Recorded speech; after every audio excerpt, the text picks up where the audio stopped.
I'm Michael Irving and I'm your district trainer. My background is I've been in Rotary for about 30 years. I'm past district governor. Now I'm going to go now and start to talk to you a little bit about what's Rotary Service. Why bother doing that? Well, quite simply because we're a service organisation. And I don't think that the concept of Rotary Service is fully understood. So the object of Rotary is to encourage and foster the ideal of service by the development of acquaintance through fellowship. Notice that's number one. It's not charging off out into the countryside to do good in the world. It's the development of acquaintance through fellowship. What do you think that means to you and your club? But basically it means, how welcoming is your club? Is it a club that's attracting people who will want to pursue service in the name of Rotary, working with you? It's very important. We have a commitment to high ethical standards. We don't permit Rotarians to contract Rotary projects to their own business for profit. Although you'll find that many Rotarians give goods and services to Rotary pro bono. It's the application of the ideal of service in our personal, business and community life. And through service, we advanced international understanding of peace and goodwill. The four-way test is a very interesting test. It's a non-partisan, non-sectarian ethical guide for Rotarians. It originated with a Rotarian who was tasked with closing down a business during the Depression. And he worked with the people in the business and said, well, what are our values? What are the ways that we interact with our customers, our community? And they came up with a test which is very similar to this. And they applied that to the way that they operated their business. And instead of closing down the business, in fact, it turned out a very significant profit. And I think Andy said within 2 years, wasn't it, they returned $1 million of profit to their investors. So we have used this in Rotary as an ethical guide to the way that we go about all of our interactions. There are 5 avenues of service. Most Rotary clubs, as part of their strategic plan, elect to focus on some areas of Rotary. Now you'll find that you'll get bombarded with requests from Rotary International and other Rotary clubs and other organisations to contribute to funds and assistance to their particular service projects. Please don't feel that you've got to be obliged to try to accede to all the requests that you receive. Some years ago, I worked with a Rotary Club in the Scenic Rim and developing their strategic plan. And one of the things that they were looking at, well, what are the projects that we think we can do? And they made a conscious decision that they would focus their service activities on improving the lot of their local community. They had a lot of issues to do with low-income families, truancy from school, support and things like that. And they put that at the top of the list, and things like international projects. They do them from time to time, but they're not their top priority. And they approached that through developing programs in the schools. So in fact, their Interact program in their local high school is probably the biggest and the most active of any Interact program in our district.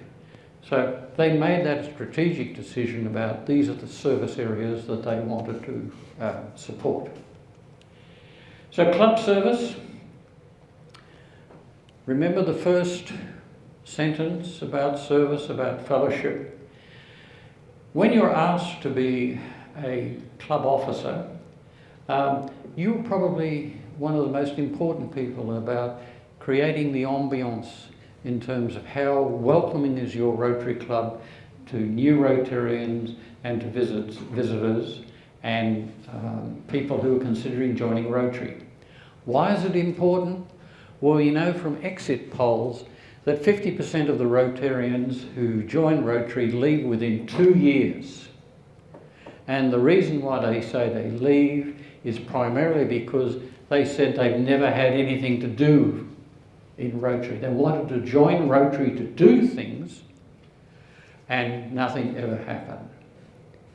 And one of our Rotarians tells the story about his introduction to Rotary, and he was inducted, and he was told he was going to be part of the service portfolio, and the head of service portfolio came up and congratulated him and said, "Don't worry about anything to do in service, I do it all myself."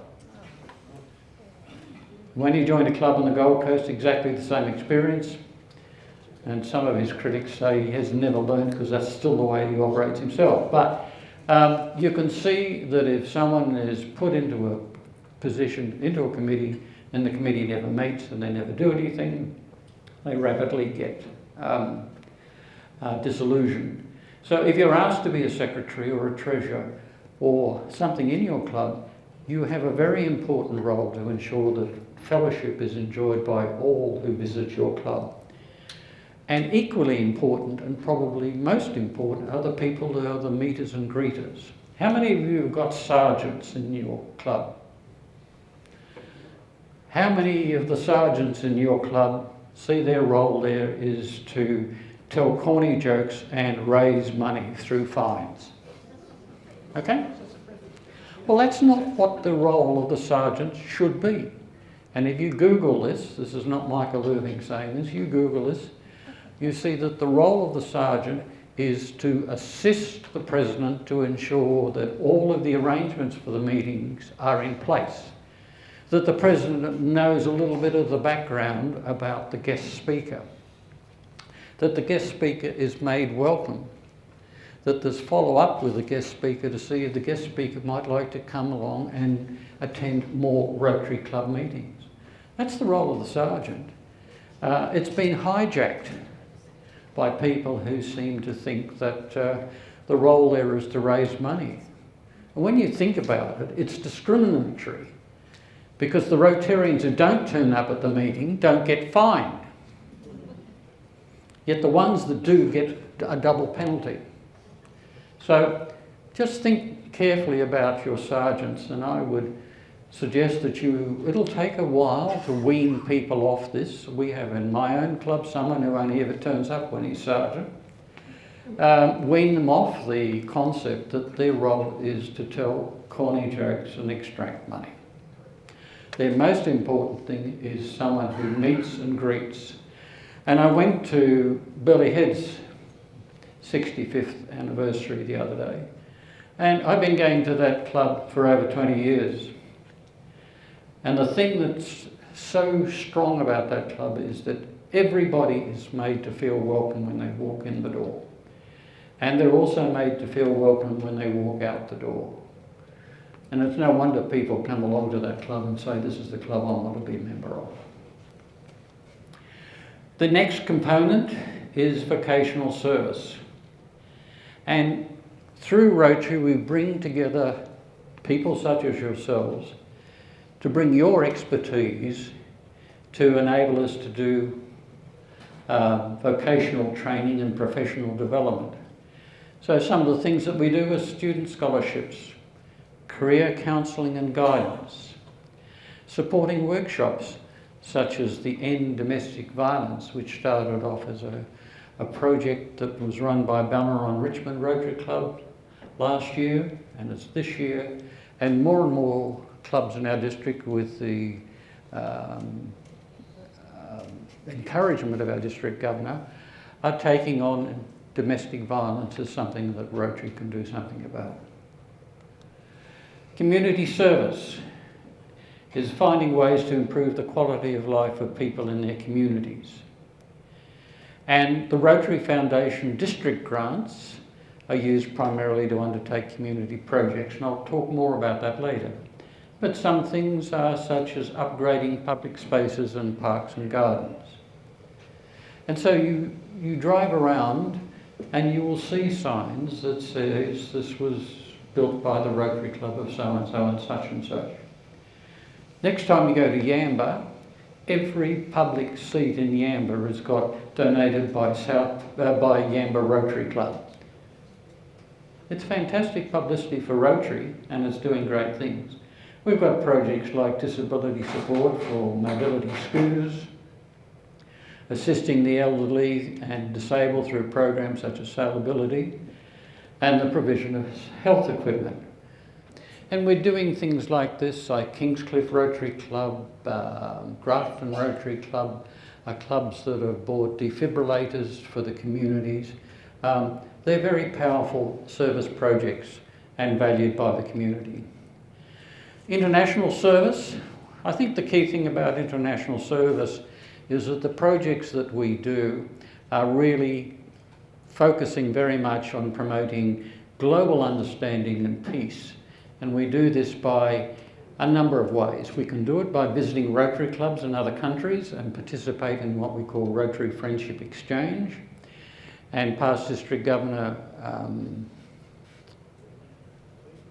Wendy Scarlett is heading up that group. We can participate in Rotary Global grants. I'll talk more about them later. We can support Rotary Youth Exchanges, and we're rejuvenating Rotary Youth Exchange. Participate in projects such as WASH or Days for Girls projects. Rotary E-Club has a very active Days for Girls project, as do other. Southwood Rotary Club has another, and Gundawindi. And these are basically sewing and producing reusable sanitary pads for girls in communities that don't have access to normal sanitary pads, and it enables them to continue their schooling. They don't have a stigma, they're not shoved in a shed on their own in isolation, and it enables them to complete their education, or even social enterprise projects.